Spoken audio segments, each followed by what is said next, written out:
A very good afternoon. And first, I thank the West Bengal Political Science Association and the Dr. Kanailal Bhattacharya College authorities for letting me have this opportunity to share some of my ideas with all of you. I'm here to deliver Professor Goutam Kumar Basu Memorial Lecture, and let me just share with you that although I worked with him at Jadavpur University for a decade and a half in this present century, my first contact with him goes back to the 1990s, early 1990s, when I met him, when he came to deliver a lecture at the University of Kanailal Department of Political Science. And at the very first visit, or the very first acquaintance, I found him to be a very amiable, very unassuming person, despite his profound scholarship. Now, after I joined Jadavpur, the Department of International Relations, of course, I had a closer understanding of his personality. And at that time, at the turn of the present century, he was interested. His academic interests were varied, and they included international relations theory, they included political economy. But at that particular point of time, around 1999, 2000, he was taking a good deal of interest in environmental issues, political economy of environment, things like that. So keeping that in mind, today I shall be talking on the issue of India's climate policy, something I have been paying some attention to in recent times. And basically, my talk will address how to address the immediate climate crisis through India's climate policy, and particularly its paradoxes. Now, basically, this policy has two aspects. I'll refer to both: an external dimension, a domestic dimension, and I'd like to draw your attention to the contradictions, quote-unquote contradictions, between India's global posture, the kind of stance India adopts on the global climate platforms, and its domestic policy. And to anticipate my argument, very briefly put, I'll be trying to argue that India's global posture highlights the question of justice and equity. But when we turn to the domestic domain, we find that this robust discourse, this robust account of justice and equity seems very, I would say, very curiously missing in the domestic discourse. And I would use a couple of case studies to illustrate my arguments. Okay, I begin with, as I said, the points made, the arguments offered by India at the global forums. And most of these arguments are quite well known. I'm just putting forward a very brief summary. 4 or 5 issues very quickly. First of all, when it comes to the question of addressing the issue of greenhouse gas emissions, which ultimately precipitated the question of climate change and associated its adverse consequences, with which we are quite familiar these days. I need not elaborate. Now, India's stance has been that it is the developed nations, it is the developed countries which have, across centuries, they are primarily responsible for this GHG emission, accumulation of greenhouse gases in the atmosphere. And therefore, when it comes to the question of taking mitigative action to address these issues, the responsibility first and foremost should lie on the developed countries. This is number one. The developing countries, they have made very little contribution, very nominal contribution to the whole process. And more importantly, at this particular point of time, they need to carry on with their development agenda, because there are poverty concerns, there are livelihood concerns, there are question of lifting the standards of living of the people. So therefore, they cannot make any compromise with their development agenda.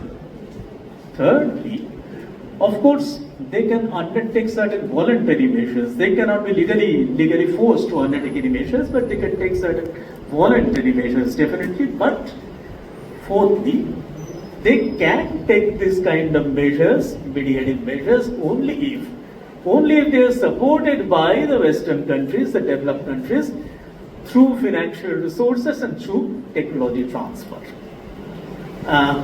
These are the basic issues.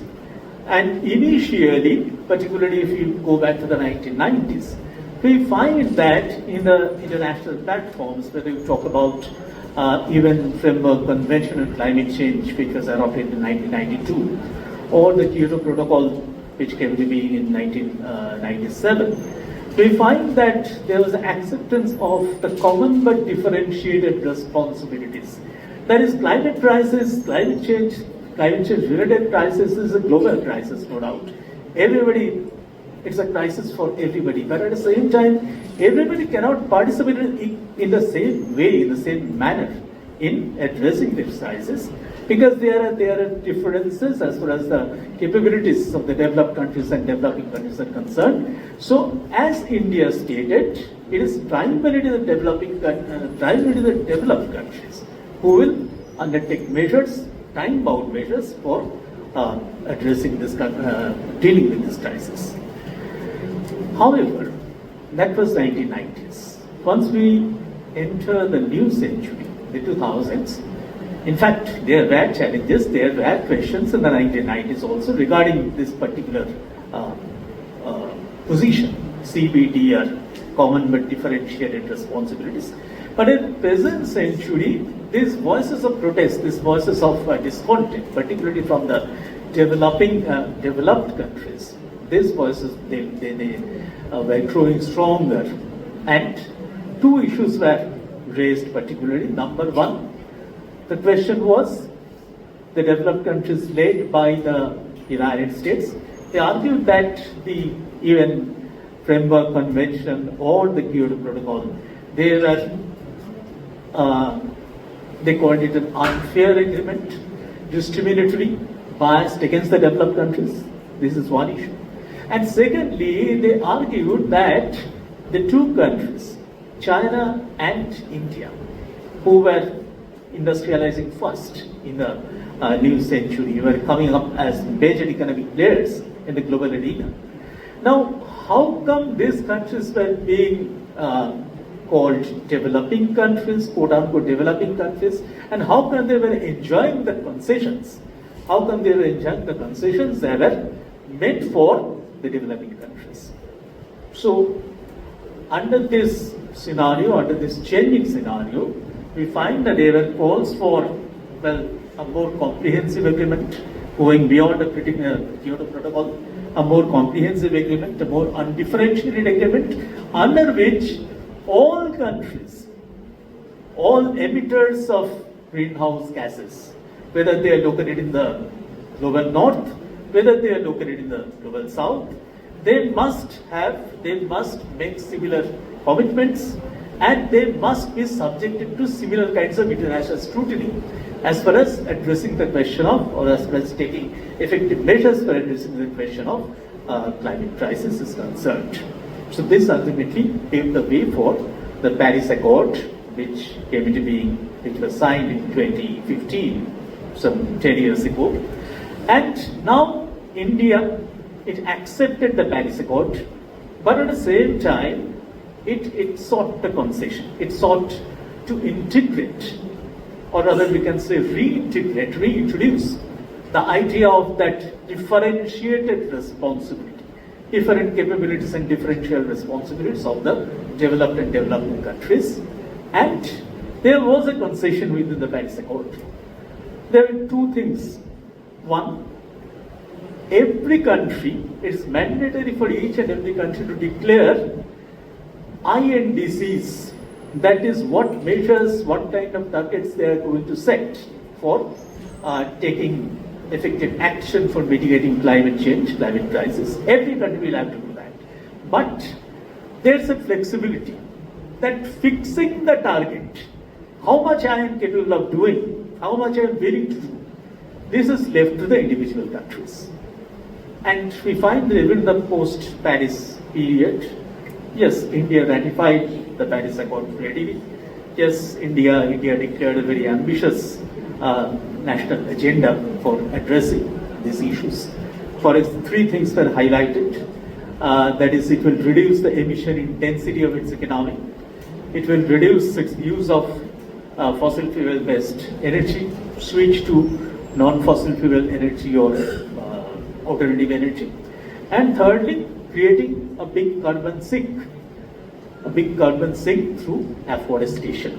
This is India's commitments. But at the same time, we have seen, I am not going into the details, even in the post-Paris Accord period, India continued to harp on the question of differentiated responsibilities. For example, there was a debate, you may have noted in the media, the debate regarding whether coal, India is still a big user of coal, producer and user of coal, whether coal production and use of coal will be phased down or phased out.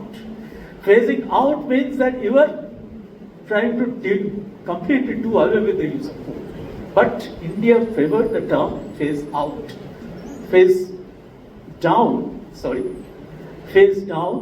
because there is no fixed timeline by which deadline you have to completely discontinue the use of coal. So that kind of issues still continue. But now I come to the other side, that is the domestic aspect I'll now focus on. And now my argument will be that as far as India's external position is concerned, India's position in the global forums is concerned, we have already noted that the position India has taken is rooted, is very well founded on the question of issue of justice and equity. And if we argue that, what about the validity, appropriateness, justification of this position? Well, this position has been well taken, we have already noted. And why?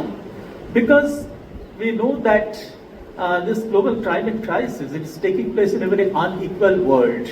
For example, the traditional developed countries, including Russia and Japan, they have been contributing to 75% of global GHG emissions, 75. And add to this China, which is adding 18% more. So 75 plus 18, 93. And the rest, they are contributing 7%. And India is there, about 3%. So that was one aspect, that India is, in this sense, it's a victim of this unjust order. It's a victim of this unjust order. The developing countries, they need to develop very, very desperately, but at the same time, they are contributing very, very little, very less to the overall pity of GHG accumulation. And at the same time, India has also been, it has been pointed out, it's open secret, that India has also been exposed to the various adverse consequences of this climate crisis, one of the most vulnerable countries. So therefore, looking at both these aspects, we find that India's stance, India's claim that when you talk about addressing the global climate crisis, you have to take a very equity-oriented, justice and equity-oriented outlook. It has to, you have to address the issue from the perspective of climate justice. That particular argument has been very well taken, no doubt. But at the same time, the point is that when you turn to the domestic milieu, when you turn to the domestic domain in India, we find that this aspect of climate justice, as far as the domestic climate policy is concerned, this aspect of climate justice it remains very unfortunately missing. Basically, I talk about two kinds of concerns, two kinds of issues as far as India's domestic climate policy is concerned. First of all, domestic climate policy is very curiously largely dominated by what India is doing, what India is saying at the international level, that India is fighting for. fighting a global north versus global south battle. Or for that matter, there is another question that's coming up very major way in recent times. That is the position, the stance India adopts at the global forums, how it is promoting, how it is advancing India's geopolitical interests. So these kind of debates, they are foregrounded. But on the other hand, the first important point is that India's domestic policy has failed to address the disproportionate impact of climate change on the poor and the marginalized. If you say that in the global forum, it is the poorer countries, it's the underdeveloped countries who should get priority, whose development agenda should get priority, or they should receive certain kinds of concessions on that count. These kind of concessions, these kind of considerations, they seem rather absent when you look at the role of the poor and the marginalized, or the sufferings of the poor and the marginalized inside the country. 2-3 quick points to be made. When India argued that we need to continue our development initiatives because we need to lift the poor out of poverty, so development initiatives are justified, and at the same time this is used to argue that we cannot contribute to the efforts to arrest climate crisis, at least not as much as it's a responsibility of the developed countries, because we have to continue our development agenda. So it is taken in the name of the poor. But the point is that how much of these benefits of this development agenda, how much of it goes to the poor and how much of it goes to the richer sections. Professor Bhattacharya was talking about the deepening inequality, and this also becomes very relevant here. So this is the first point, that how much of these development initiatives and their benefits, their consequences, they actually benefit, they actually serve the interest of the poor. On the other hand, it is these poorer sections who remain exposed to the worst consequences of the climate crisis, the most adverse consequences of the climate crisis, like heavy rainfalls, paralleled by heat waves and droughts. Then you have rise of sea levels, coastal submergence. Then you have so many other consequences are there. We shall come to that when we talk about some case studies. And we shall also see that these sufferings of the poor from this climate crisis is also partly magnified, also partly aggravated by the development ventures that we were talking about. So this is one aspect. And we have already mentioned the question of inequality. We shall come back to that later.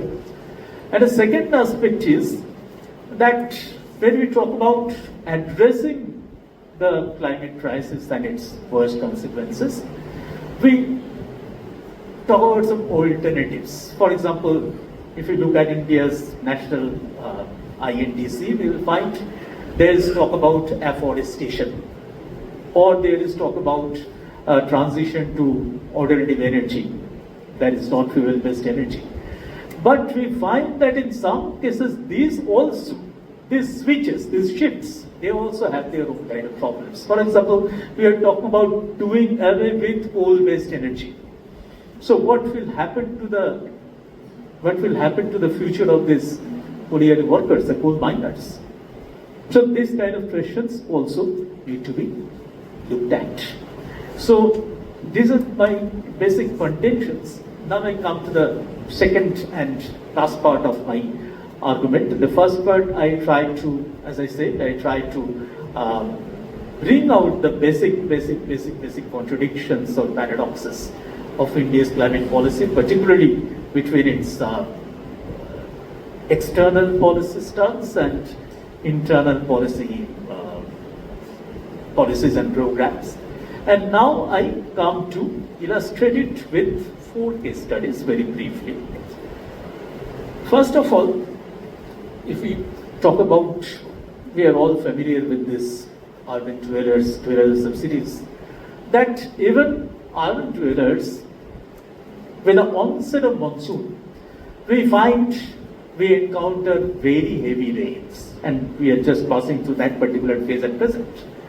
And it means that cities get waterlogged.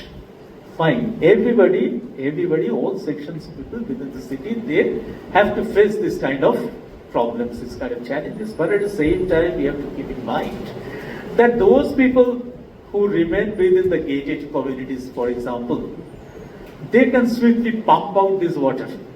They can swiftly tide over this crisis. The crisis is not prolonged for a long time, perhaps. Maybe 2-3 days, but not more than that. But when we talk about the slum dwellers, the pavement dwellers, who particularly live in low-lying areas of the city, and these areas, they have, whether you talk about drainage facilities or sewerage facilities, these facilities are definitely deficient. So they have to wait for government intervention, and this government intervention is not very quick to come, but they have to wait for that, and their sufferings they prolong for several days on end. And what kind of problems it creates? Their homes are flooded, their movements get restricted, their livelihood options or their livelihood ventures get disrupted, and their problems are compounded by health issues. Yes, there are some kind of health problems like dengue, malaria, these kind of things. They remain round the year affair. But at the same time, prolonged exposure to dirty water, this also creates new kinds of health issues, skin diseases, for example. So this is another aspect. Apart from simple waterlogging, new health issues are generated. And thirdly, and interestingly, it has been pointed out by some authors who have spoken to this kind of victims of heavy rainfalls in the urban areas.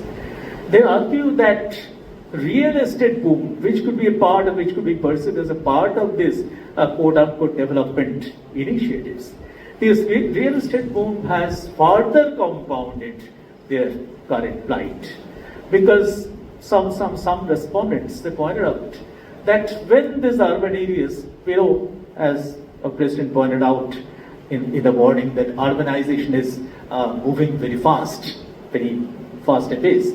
So when these areas were comparatively less urbanized, these problems of waterlogging was also comparatively lesser. But with fast movement, with fast pace of urbanization, and as we see that, every new area is becoming very fast, congested. So these issues are also,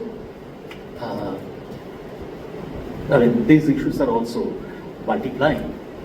And the last point in this connection is that when the city is built, these people, the slum dwellers, most of them are workers.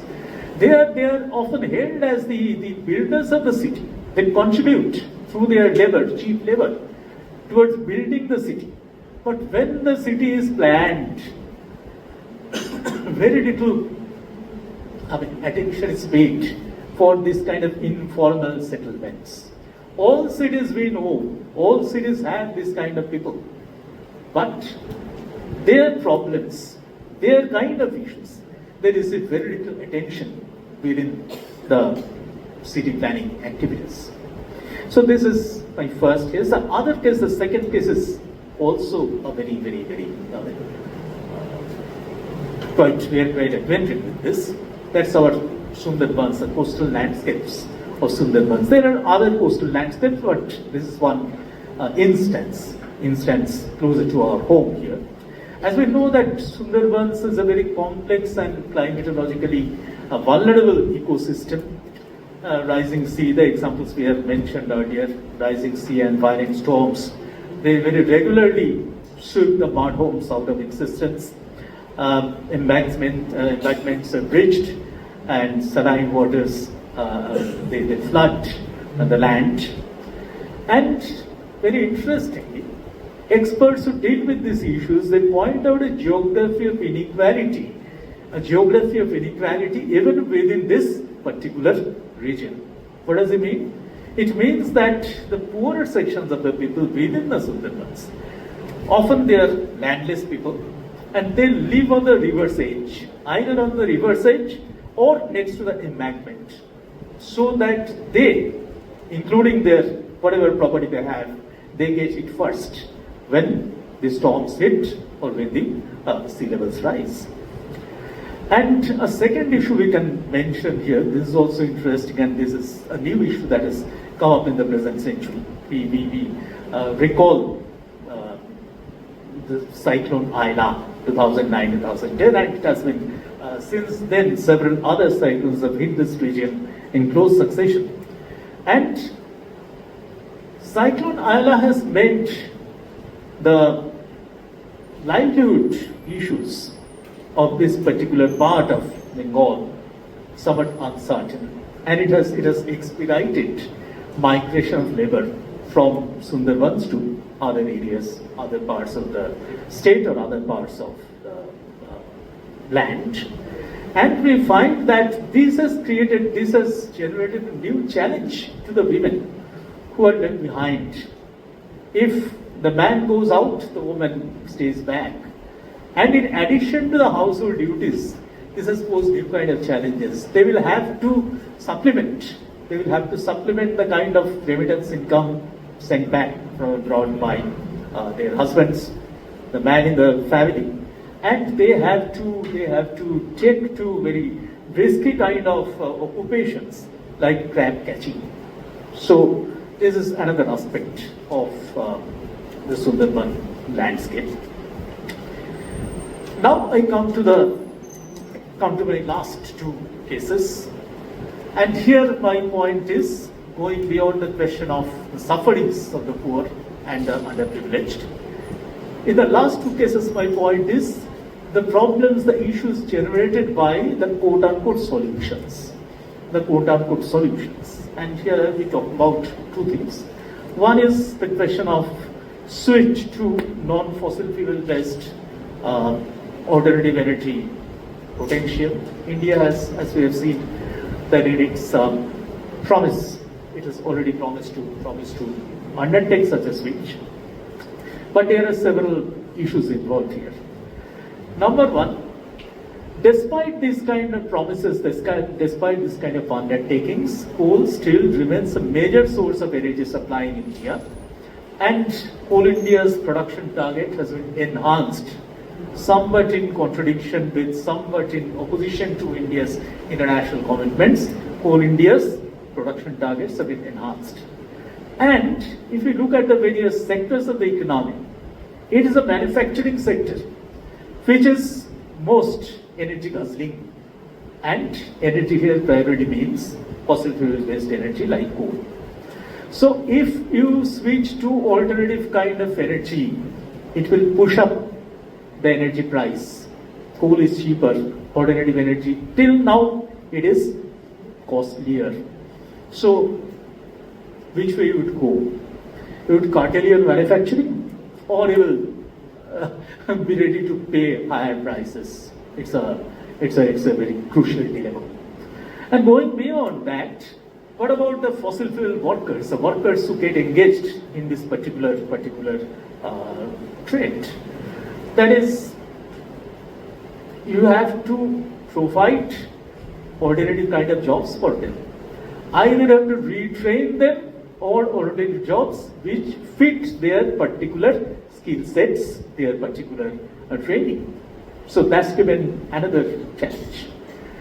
Thirdly, we can say that if you look at the fossil fuel oriented industries, coal for example, they are located, coal or petroleum or whatever, they are primarily located in the public sector. Whereas, if you look at the alternative kind of energy, the upcoming energies of the future, they are located in the private sector. So this also complicates the job scenario. In the public sector, there are some kinds of protection, job protection. But when you switch to the private sector, this is a new challenge that is coming. And This can be juxtaposed with the fourth and final issue. You look at the states where this collieries are located, Jharkhand, Chhattisgarh, is the poorer states of India. Once again, you have the new kinds of energies located in much prosperous western states or southern states. So if you for example, for theoretical argument's sake, you put an end to use of coal. So these poorer states will lose their revenue. We were talking about the issue of strengthening our federalism. This is also an important issue. That whether you are going to quote unquote punish the comparatively poorer states, comparatively insolvent states, at the cost of the expense of the more prosperous states.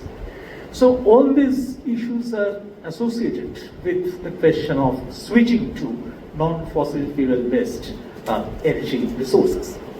And my last case study, compensatory afforestation. Now the idea of compensatory afforestation, this goes back to the 1980s Forest Conservation Act. But in recent times, it has become much more, it's very much in debates, it's very much in the popular parlance. The basic idea is that when you talk about development initiatives, we destroy forests in the name of development. In some cases, this is unavoidable, no doubt about that.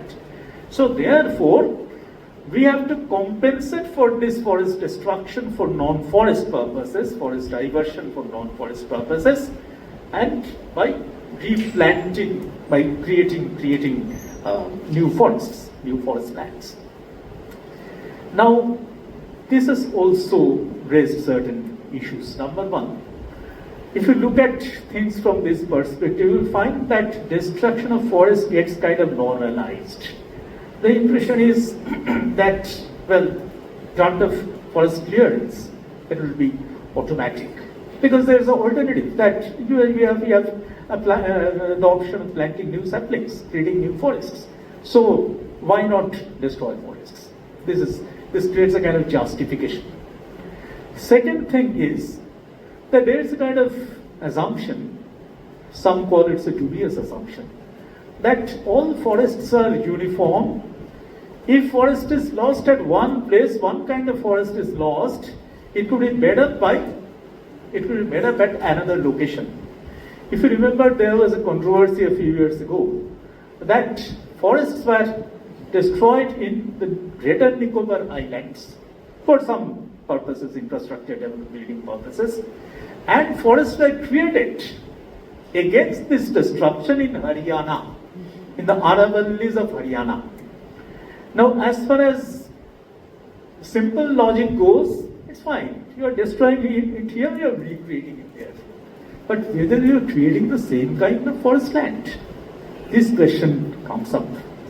And last but not the least, you are destroying forest here, you are creating reserve forests elsewhere. So wherever you are creating reserve forest, quote unquote, it means another wave of displacement of people.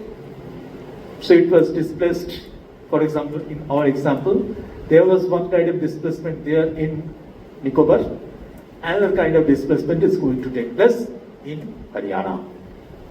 So these issues need to be looked at very carefully. And I would like to wind up by just saying that why this kind of problems are cropping up. Some scholars, some activists, they introduce the term that is vernacularizing climate justice. That is, when you talk about climate justice, once again you have a perspective from global north, you have a different perspective from global south. So there comes the question of decolonizing or vernacularizing climate justice. And the basic idea is that you have to prioritize local perceptions of climate change, their consequences, the kind of loss suffered by the local people. Part of the problem arises when we try to address the problems by simply transporting ideas from the developed countries, the developed world, the global north, to address issues which are very much indigenous to the global south. So that's why this is a very simple, this is a very intricate kind of debate. I don't have the time to go into the details, but I just conclude on this note that we have to look at the issue from the perspective of the global south, Indian perspective and other perspective, and taking full cognizance of those who are in the front line of suffering the indigenous population. Thank you very much for your attention.